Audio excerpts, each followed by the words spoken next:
Morning, everyone. Merry Christmas to everybody. Pakibati naman yung sa harap, sa likod, sa gilid nyo. Merry Christmas once again. All right. This is our first ever Christmas Eve service. Tama ba? Tama ba? 23. Pero dito sa ano natin, sa Sukat, this is our first time ever. We're hoping that next year, okay, God willing, at the more na mas nakakaalam, marami nakakaalam, we're gonna do it as well next year. All right. So we are having our Christmas Eve service and we are welcoming you here. Trivia lang, talking about Christmas is Pasko yung pinag-uusapan natin. Alright, baka hindi nyo lang alam na si Santa Claus ay hindi po totoo. Pasintabi na po sa mga bata, hindi alam ng ano. Maki-post ko yung picture dyan. Ang totoo po, hindi si Santa Claus. Ang totoo po, si Saint Nicholas or Nicholas. Alam niyo ba yon?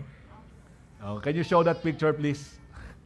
Okay, si Saint Nicholas is a 4th century bishop of, ngayon sa panahon natin, is Bishop of Turkey, wherein he's well known for his generosity and is well known for his secret giving. Ayan.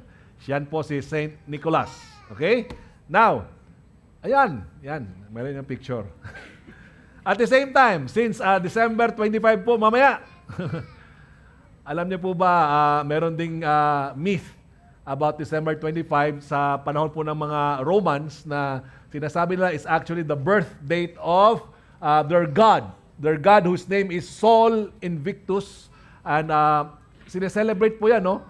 Yung ginagawa ng mga tao dito, Romans at that time, they celebrate this God wherein nagkaroon po ng panahon wherein si Constantine, this Roman emperor, became a how do you call it? Christian. Or isinama niya sa December 25 yung celebration, yung worship nila kay Sol Invictus, isinama niya that December 25 is also the same date that they will worship Jesus. Yung mga Christian leaders at that time thought it strategic na December 25 po yung nung pinagsama yon is also their way of converting mga pagans to Christianity. Okay? Kaya po, pag sinabi December 25, hindi po talaga birthday ni Jesus yan.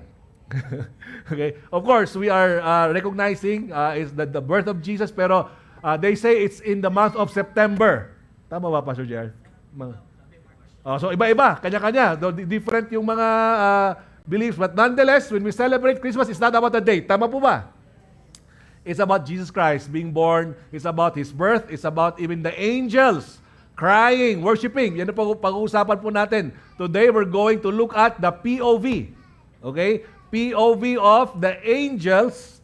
Pinag-usapan po natin yung mga point of view ng ni Mary, point of view ni Joseph, point of view ng mga shepherds last Sunday. And today, we're going to look at the point of view ng mga angels. And hopefully, as we look at their point of view in relation to the birth of Jesus, we get to understand the essence, the heart of why we are celebrating Christmas. That's our desire po. So today, as we worship God through reading of God's Word, can we all stand up right now? And ready your physical Bible with you? Meron po kayong physical Bible? And I would like to ask my daughter, Zion, to come up here to read God's Word for us. Good morning, church. Please open your Bibles to Luke 2, Luke 2, 8 to 14. And in the same region, there were shepherds out in the field, keeping watch over their flock by night. And an angel of the Lord appeared to them, and the glory of the Lord shone around them, and they were filled with great fear. And the angel said to them, "Fear not, for behold, I bring you good news of great joy for all the people. For unto you is born this day in the city of David a Savior, who is Christ the Lord. And this will be a sign for you. You will find a baby wrapped in swaddling cloths and lying in a manger." And suddenly there was with the angel a multitude of the heavenly host, praising God and saying, "Glory to God in the highest, and on earth peace among those with whom he is pleased. That is the word of the Lord. Let's pray. Heavenly Father, thank you for this day. Please help the word of the preaching, and please help the people here to understand your word. And Lord, please let your presence guide us throughout this day. In Jesus' name, amen. Amen, amen.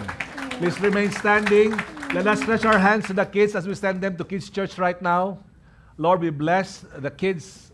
We declare your blessings and anointing upon them as they would go there to the Kids Church. Speak to them, O God, as He would also speak to us.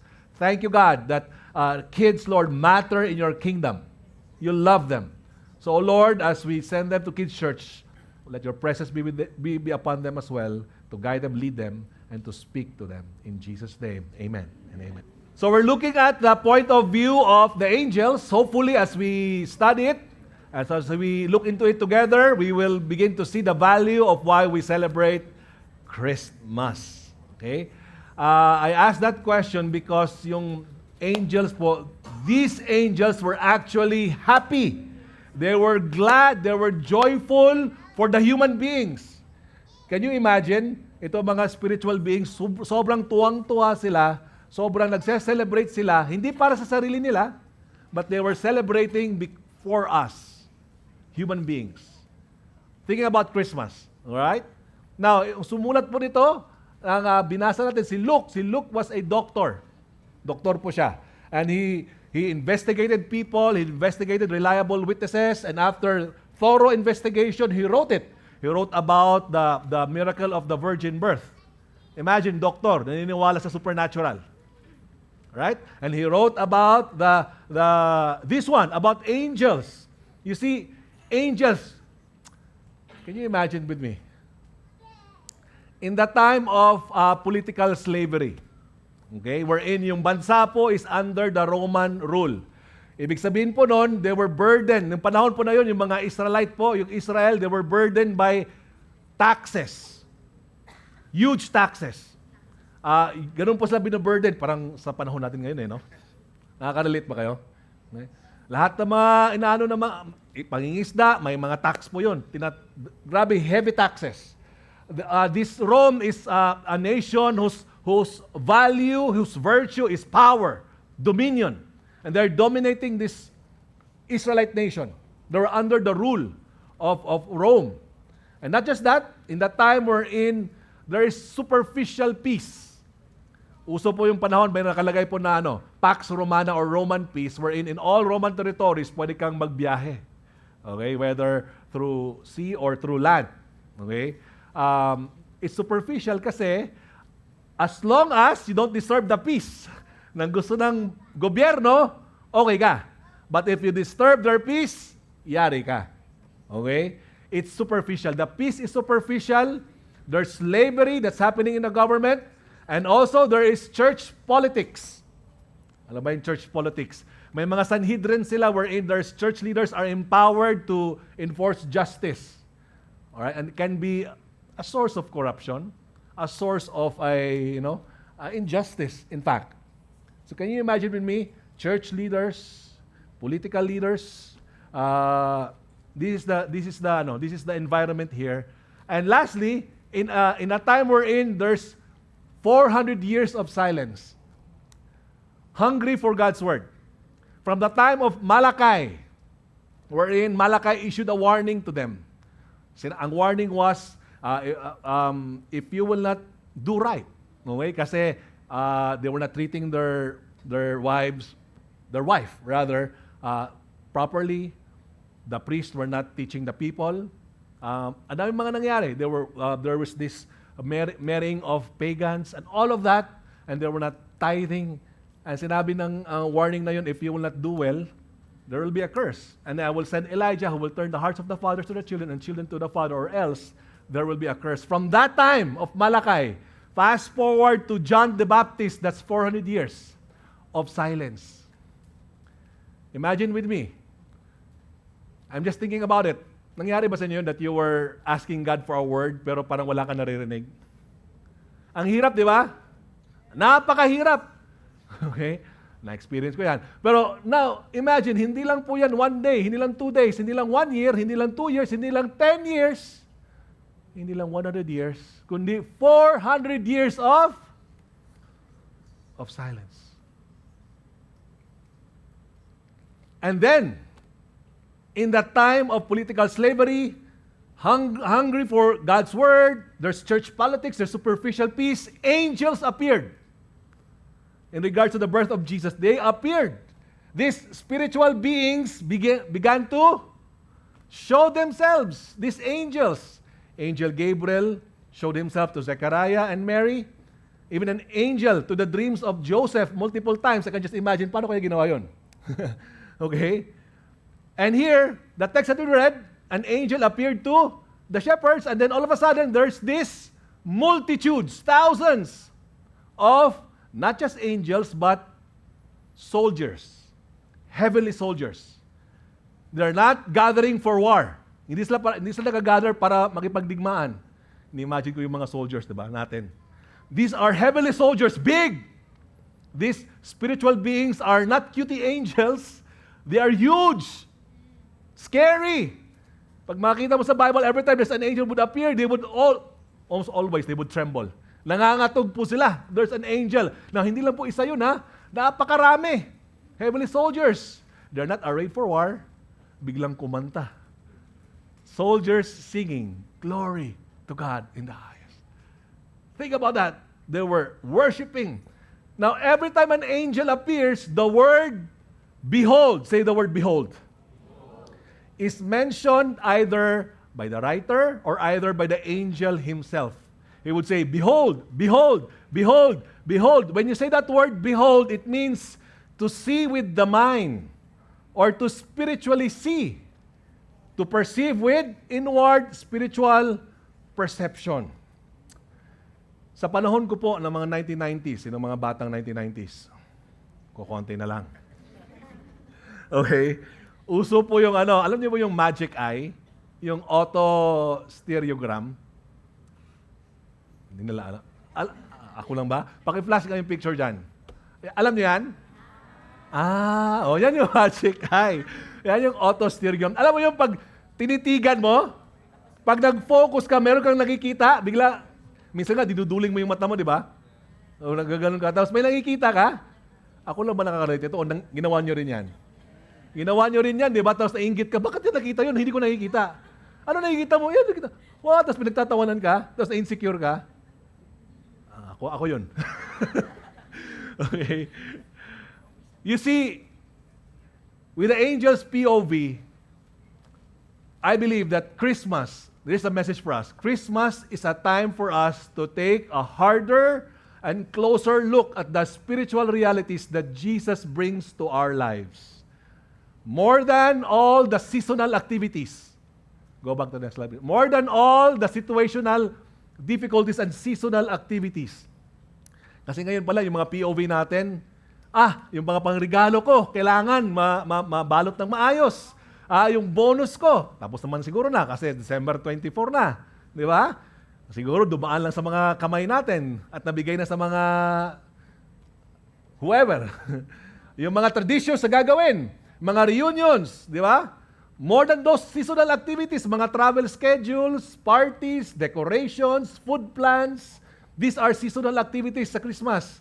Or more than the situational difficulties, maaaring marami kang pinagdadaanan ngayon, personally, or maaaring you were glued at the TV looking at this national fiasco, di ba?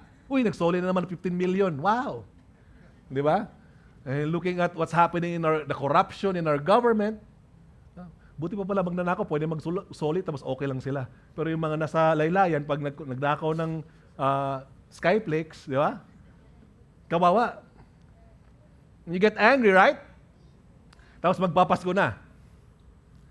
And we can be distracted with the difficulties ng buhay natin, with the activities na kailangan gawin, but with the angel's POV, could it be that God is drawing us closer and saying, anak, why don't you take a hard, close look at the spiritual realities of Christmas?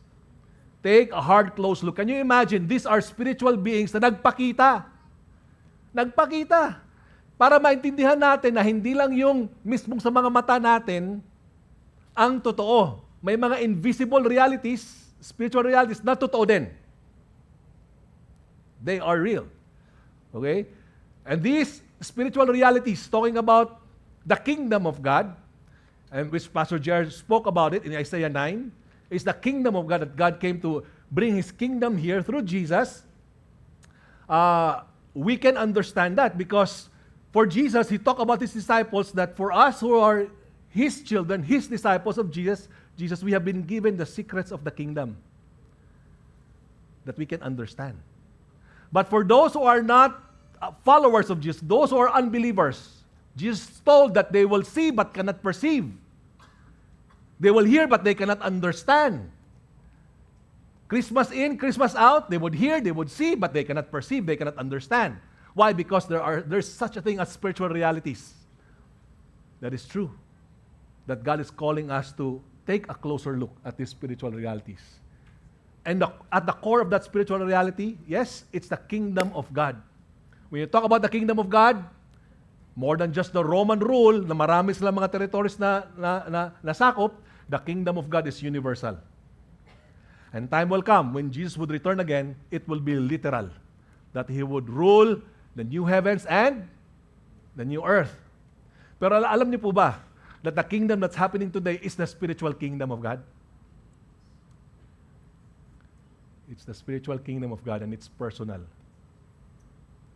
And the reason why the angels were celebrating, the angels were clapping their hands, shouting, singing. The reason why they're doing that is this POV. It's the good news of all the good news this Christmas. It is that Jesus came to save us from our sins and reign over our lives. That's the good news of all the good news this Christmas. Let me repeat that. The good news of all the good news this Christmas is that Jesus came to save us from our sins and reign over our lives. This is the spiritual reality of Jesus saving and reigning over our lives. Alam niyo ba sa 1 Peter 1:12, preach with me guys. Please click the slide. Next slide please. This POV of good news, 1 Peter 1:12 says that the angels long to look into these things. So imagine with me, with regard to the good news of all the good news this Christmas, yung mga anghel po, they long to look into this good news. Imagine with me. Simula't simula nung nagkasala si Adan at saka si Eva. Okay? And the humanity came to a downward spiral. The angels have been waiting. Lord, what are you going to do with humanity? Lord, look at humanity, Lord. It's a downward spiral. Pasama na ng pasama yung mundo, God. Pasama na, di ba, yan yung prayer natin sa bansa natin. Lord, pasama na pasama yung Pilipinas. Anong gagawin mo, Lord, sa bansa namin? Angels waiting. They're longing to look into these things, the good news. They've been waiting and waiting and waiting. Dumaan si Abraham, dumaan si David. I mean, these figures, powerful figures, and yet they're waiting and waiting. And then, all of a sudden, napag-connect nila. Lahat. Napag-connect nila. Boom! Jesus! God is going to come down here on earth and become man for us. Wherein, as they look into it, these spiritual beings began to spread cheers, began to celebrate, shouting, singing, glory to God in the highest. Glory to God in the highest. Sa tagal lang inantay nila, thousands of years, finally, the plan of God is here. Yung mga gifts ba inaantay natin? Every Christmas, ilang taon tayo nag-antay? Pray ka ng kotse, di ba? Hindi agad dumating this year, or last year, or the other year. Di ba? Wala pa, Lord, ah. Eto, thousands of years. And they're shouting in praises for us, the angels. Eto na. The good news of all the good news is that Jesus Christ came to save us from our sins and reign over our lives. Mga kapatid, sa mga programs po natin mamayang gabi, sa Christmas, will we allow this good news, okay, to be part of our program sa pamilya natin? Will we allow the worth of this good news to be part of our celebration mamayang gabi? Na mapag-uusapan natin pamilya, di ba? Mapag-uusapan natin, we get to sit down together and we have to have a praise report. What's a praise report? Maybe you can ask one another, what sin did Jesus save us this year? Pag-usapan niyo lang. Ano bang kasalanan na sinave ako ni Jesus this year? Talk about it. Have a time to converse. Could it be the usual sin that you did in the past that God has saved you this year? Hindi na ako addict ngayong taon. Hello? Di ba? Think about it. Talk about it. Ano ba yung mga bagay na Jesus is saving us this Christmas? Ano yung mga bagay na sinave ka dati? Every Christmas, umiiral yung pagiging greedy. Umiiral yung pagiging selfish. Umiiral yung pagiging bitter. Umiiral yung pagiging emo. Emo? Bisaya. Okay? Umiiral yung pagiging arrogante. Di ba? Pag Pasko, bakit tapos ngayon parang, uy, secure ako this year kahit wala akong jowa. Hello? Secure ako this year kahit yung bonus ko, kukonti lang. Bakit? Could it be that God is saving us from greediness? What area in our lives did we bow down and submit to the rule of Jesus this year? In the area of our finance, dati, Lord, alam ko, pag sa pera, ako ang may diskarte kasi akong kumita. Pero this year, Lord, ikaw naging Lord ko sa pera. Amen? Isn't that worth celebrating? The good news that Jesus saved us from our sins and came to rule and reign over our lives. Dati, Lord, meron akong sikreto sa asawa ko. Ngayon, wala na. And napatawad na ako and we're good. Aren't that worth celebrating? Amen? It's not just the money. It's not just the physical things. These are things na we can celebrate wherein priceless siya. It is priceless. And I pray that like the angels, the more we ponder and answer these questions, the more it would result us to celebrate tonight. Di ba? The more mong pinandar, the more mong pinag-isipan, you get to shout in celebration, wherein it will drown our fears. Kagaya ng sinabi ng mga angels sa mga shepherds, fear not. Huwag kayong matakot. Okay? Bakit? May nakita silang strange sight at saka strange occurrence, di ba? Magpakita ba naman ng angel sa'yo? Hindi ka ba mangatog? Makakita ka nga lang ng multo, di ba? Sino takot sa multo dito? Uy. ayaw umamin, di ba?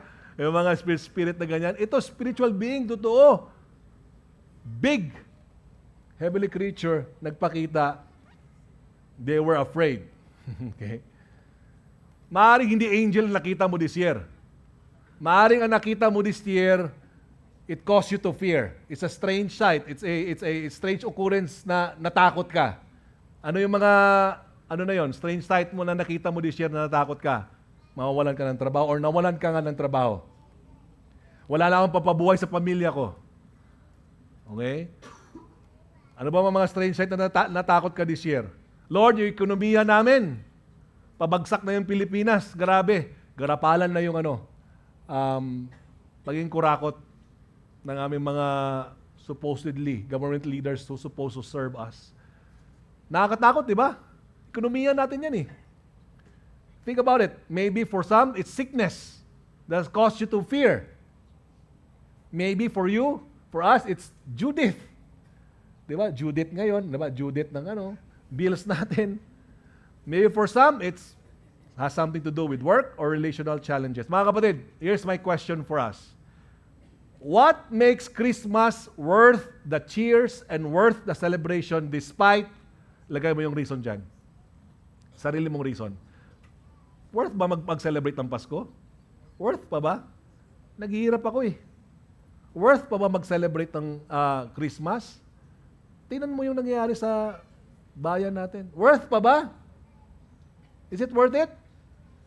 That I will Celebrate with my family. At hindi lang yung celebrate na napipilitan, ha? Kasi we can do that, right? Sige na nga, para lang makisama sa ano. That's actually the word, pakisama sa celebration, pero hindi talaga tago sa puso. Tama ba? In your heart of hearts, is Christmas worth celebrating? Is Christmas worth cheering? Because we, truth be told, we all have our own different reasons not to celebrate it. We don't feel like celebrating it. Yet for all of us who have accepted the salvation and the Lordship of Jesus Christ, ito po yung mga spiritual realities that we can get from the POV of the angels that are for us. First, reality that we can say it's worth it, celebrating Christmas, is yung sinabi ng mga angels, great joy. It's good news of great joy. Great joy means God's favor that brings joy. Luke 2:10 speaks about it. It's great joy that will be for whom? For all of the people. You don't have to be extraordinary to experience this joy. All of us, it's inclusive. There's this great joy, the favor of God that brings great joy. A joy because of God's grace. Grasya ng Diyos, that we don't have to deserve it, that we can have joy tonight as we celebrate Christmas. When Jesus did His ministry, okay, out of this plan of the spiritual reality, ang dami po, I can name a lot, no, but let's just talk about this 4 person na who experienced the favor of God that brought them great joy. Zacchaeus was a tax collector, yet he experienced great joy that no money can give. Mayaman po si Zacchaeus. Ang dami niyang pera, pero hindi siya masaya. May hinahanap siya. Nung nakita niya si Jesus, na-encounter niya si Jesus, and he is not worth it kasi chief tax collector nga siya eh. Ibig sabihin, para siyang alam mo ang word nun? Tuta ng gobyerno. Okay? Ganun siya. Gobyerno ng Roma, siyang naging nangungulek ng taxes sa mga kababayan niya. Can you imagine with me? Ninanakawan mo kami, Zacchaeus. Hindi ka worthy. Hindi ka worthy pansinin ni Jesus, yet si Jesus came to his house. I can just imagine the anger that we have for those corrupt politicians. And if Jesus would come here on earth, he would went to their house and have dinner with them. What would we feel? What would we feel? Right? Doon sa bahay niya. Lord, ang dami mong pwedeng bahay puntahan. Bakit doon pa, di ba? Napaka. That's exactly what's happening here. People would look at Jesus, you're entering to this house of this corrupt politician. But yet, because of the grace of Jesus, Zacchaeus encountered Him. And there was great joy kay Zacchaeus. Sobrang tuwang-tuwa si Zacchaeus. Sabi niya, yung mga ninakaw ko, ibabalik ko, kalahati ng kayamanan ko. Ang sarap siguro, no? Ipag-pray ka natin na si Jesus would come to the presence of our, yung mga corrupt politicians natin, di ba? Tapos they would say, Lord, grabe yung pagmamahal mo. Yung mga ninakaw ko, isusuli ko na sa aming bayan. Pwede kaya mangyari yon? Kasi we always resort to anger. We always resort to, makapag-post nga, walang hiya ka, ganun, di ba? Pero what if in Jesus, it's the grace that brought great joy to Zacchaeus. How about that? He does not deserve it, but yet, the grace of Jesus was upon him, and it resulted to great joy. Now, how about the Samaritan woman who experienced great joy that no relationships can give? 5 asawa, nakasama ay jowa. Kita ni Jesus, alam ni Jesus na hindi pa rin relationship, hindi husband or boyfriend can satisfy the longings of your heart. Maybe this year, we thought, oh Lord, kung makapag-asawa na ako, Lord, kompleto na ako. Nung nag-asawa ka, mas lalo ka naging incomplete. Di ba? Ganito pala, ang gulo pala. Only to learn that satisfaction and security can only be found in the grace of Jesus Christ. Samaritan woman, she's a outcast in her community. Nagtatago siya sa kahihiyan. Okay? Nagtatago siya. 12 noon, kumukuha ng tubig kasi ayaw niyang makita siya ng mga community. Pero it was the time that Jesus met her and she experienced the grace of Jesus. How about the demon-possessed man? Okay? Who most probably experienced great joy, wherein the devil cannot steal or cannot stop the joy that God has for him because of the grace of Jesus. Iniiwasan, kinakatakutan siya ng community niya. Bakit? Demonized ba naman eh? Di ba? And this demonized person would cut himself and would live in tombs. Doon siya nakatira, sa sementeryo at nagsisigaw. Walang lalapit, walang tinatali siya. Pero Jesus went as far as reaching this person, and because of the grace of Jesus, he experienced the presence of God. And he was joyful. How about blind Bartimaeus, wherein his desperate call for help? He was crying out for, Jesus, tulungan mo ako! Jesus, tulungan mo ako! Anong sabi ng mga crowd? Huy! Sabadiha! Bisaya. Tumahimik ka.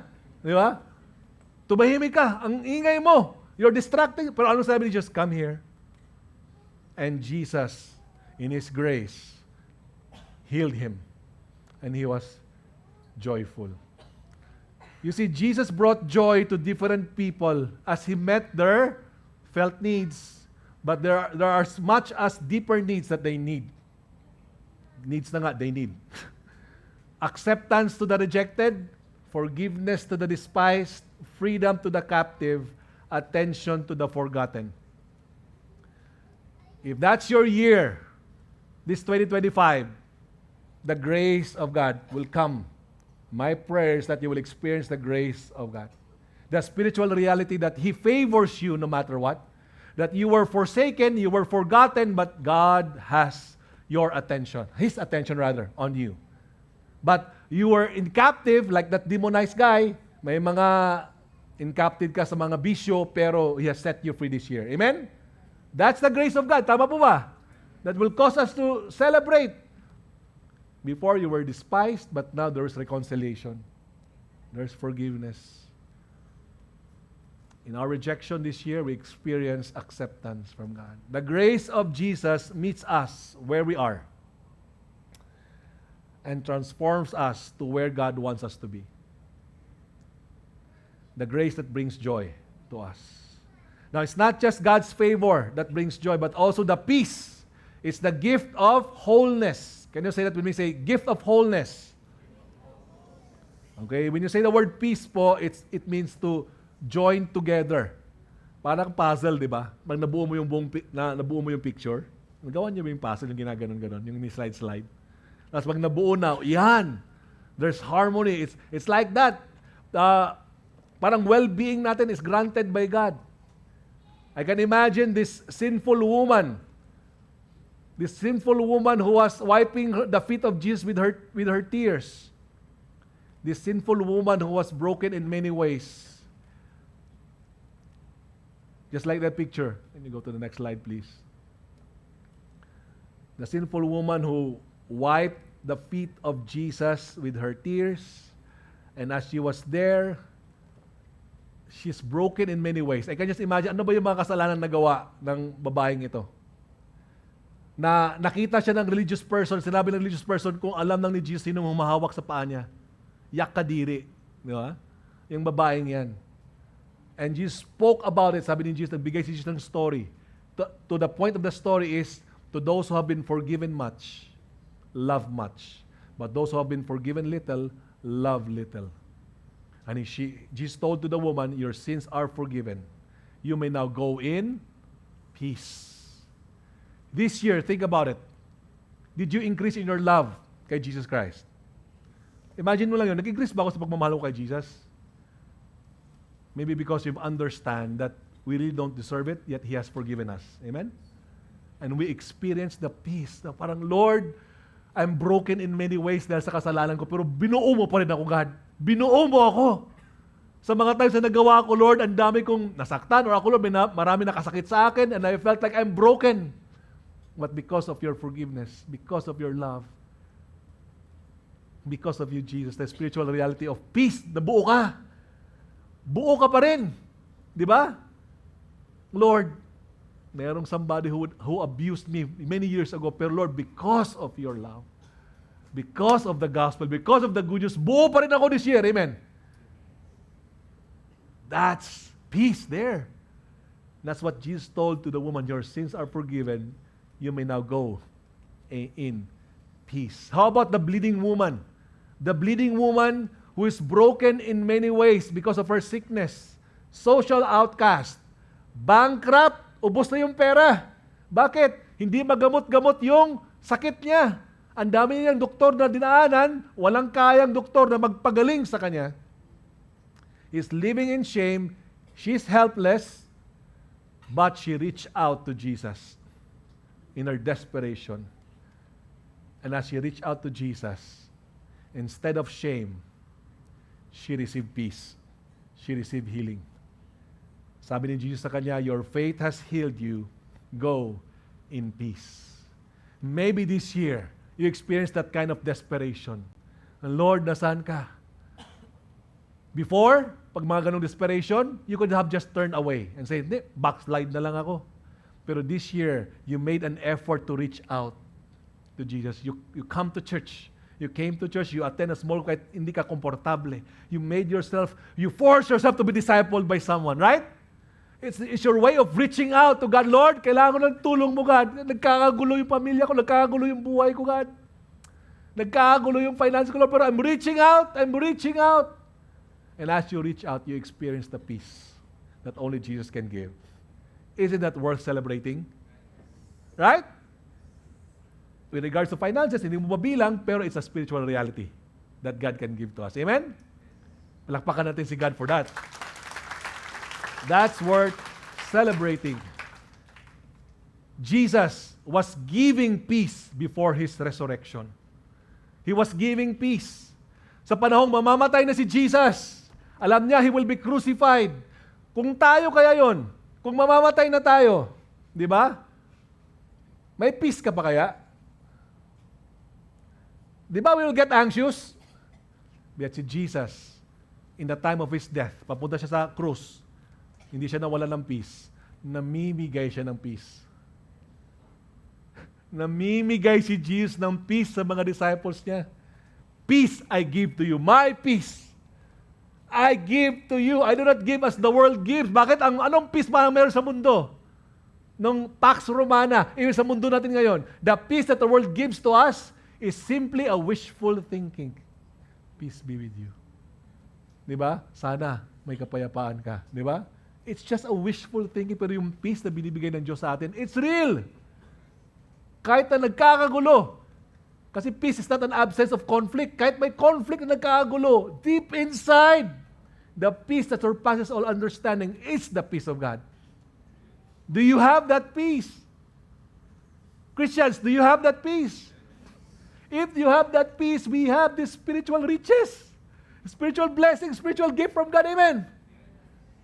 Something that we can be joyful. Before His crucifixion, He was giving peace.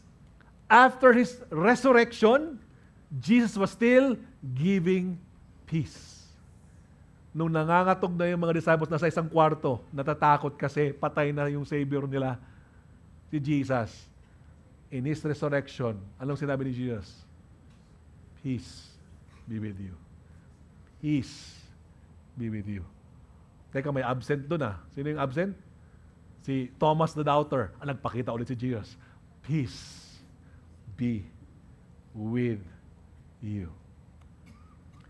Jesus the peace that He gives to us is something that we can celebrate tonight. Amen. Kahit gaano pa nagkagulo yung mga kapaligiran natin, we can celebrate Christmas. It's worth celebrating because of the spiritual reality of the great joy and the peace that we have in Christ. The peace of Jesus, or the peace that Jesus gives to us, does not break us. It actually makes us whole. And amazingly, His peace also unites us. That's what Ephesians 2 says. So the peace of God. And lastly, it's God's good pleasure. Pleased. This is for those who believe in Jesus. Sabi doon, there's peace with whom He is pleased. Ano ibig sabihin yan? The peace that God gives us is for those who have faith in Jesus. Para sa atin yun. If we choose to believe in Jesus, because God is pleased with our faith in Jesus. Natutuwa po ang Diyos if we put our faith in Jesus. Mga kapatid, maybe this Christmas, you don't have much to prepare this Christmas. Kukonti lang. And all you have is just a mustard seed of faith. Yun lang yung meron ka. Yan lang yung meron ako eh. Faith in Jesus lang.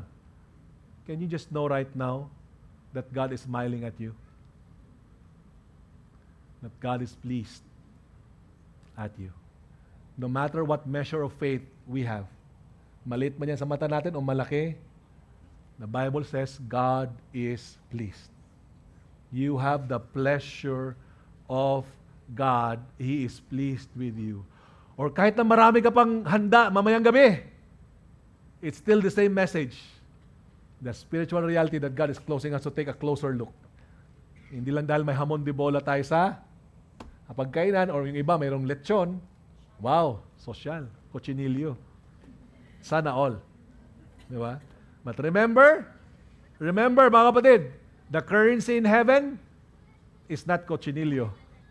It's faith. Amen?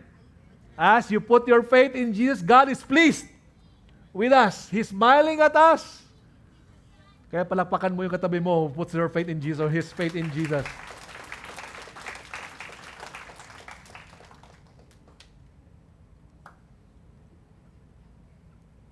This is the promise that the Heavenly Father gives to us as we put our faith in Jesus, as we continue to live under His kingdom.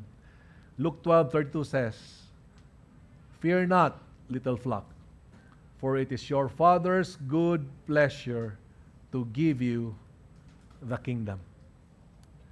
Ang dami mong worries this year kasi wala nito, wala niyan. Look at that verse. Look at that chapter. Sabi ni Jesus, huwag ka na mag-worry about what to eat, ano man kailangan mong unahin mo lang ako.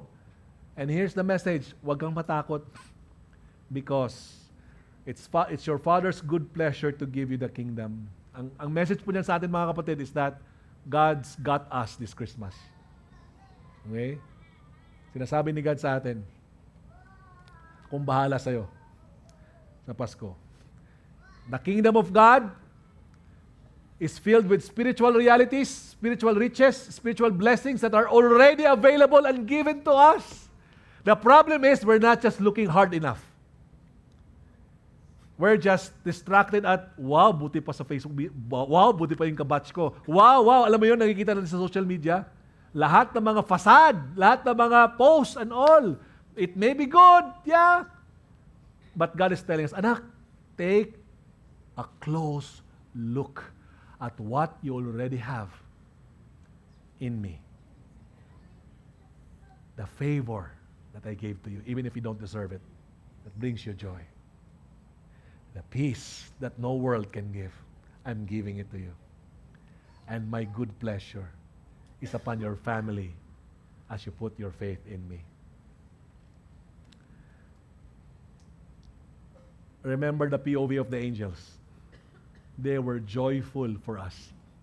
This is what they saw. Sobrang tuwang-tuwa sila.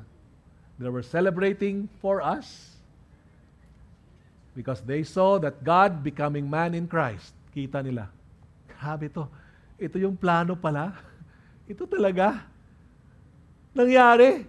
Naging tao. Nagkatawang tao ang Diyos. They were so ecstatic about it, and they gave God the glory, and they sang, "Glory to God in the highest." I would like to ask the music team to come up here. Mga kapatid, Christmas is worth celebrating because the birth of Jesus has made God's kingdom visible. Okay? What was invisible? Jesus made God's kingdom visible. Not just because of the angels, but because He was born. He made the kingdom of God visible, but also He made the kingdom of God valuable for us. That we can see it and experience it. Just like that magic eye. Di ba? Pag tinignan mo lang talaga at tinutukan mo, at as you focus on God and His Word, pag tinutukan mo, you get to understand, wow, eto pala yung meron ako. Kay God in Christ. Come on now.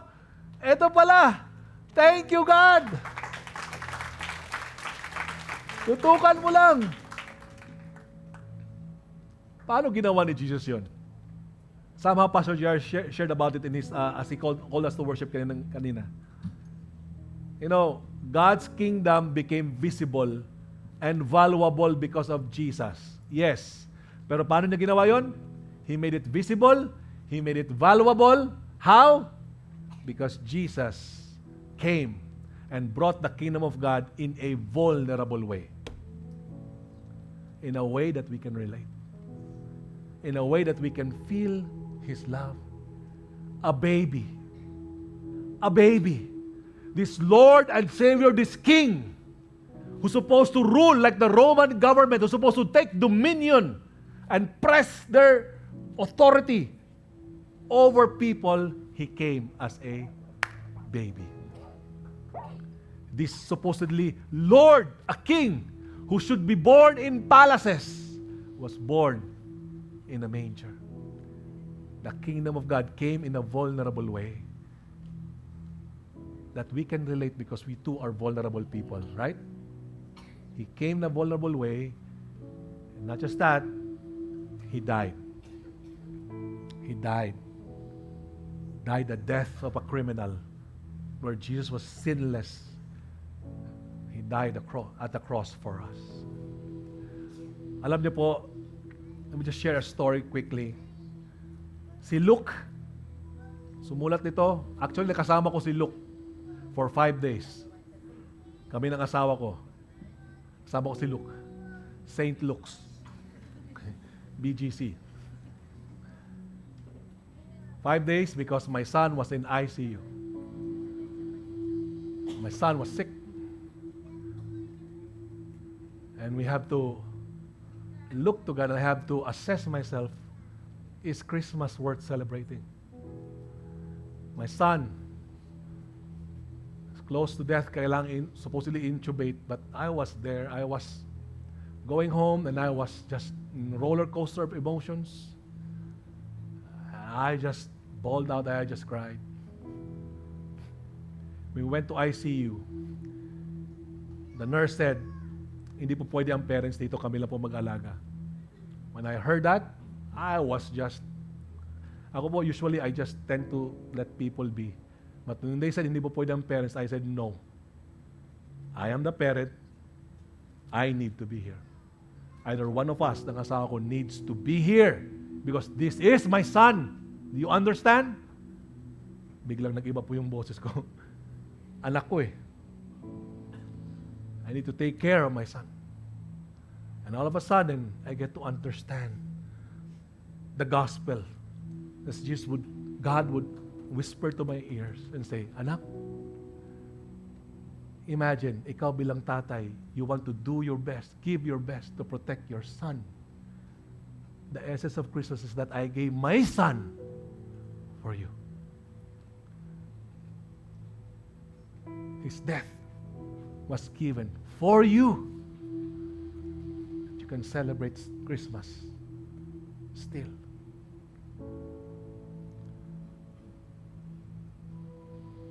And that's something that has allowed me to see things,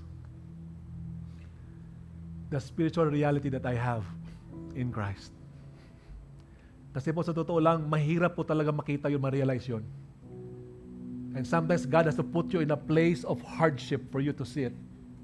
Sometimes God has to put you in a place of discomfort for us to realize, gosh, this is a reality that I forgot, but it's very valuable. It's in Christ. Because we have been seduced with the commercialized Christmas seasons. And God is calling us, anak, take a harder, closer look at the spiritual reality that you have in me.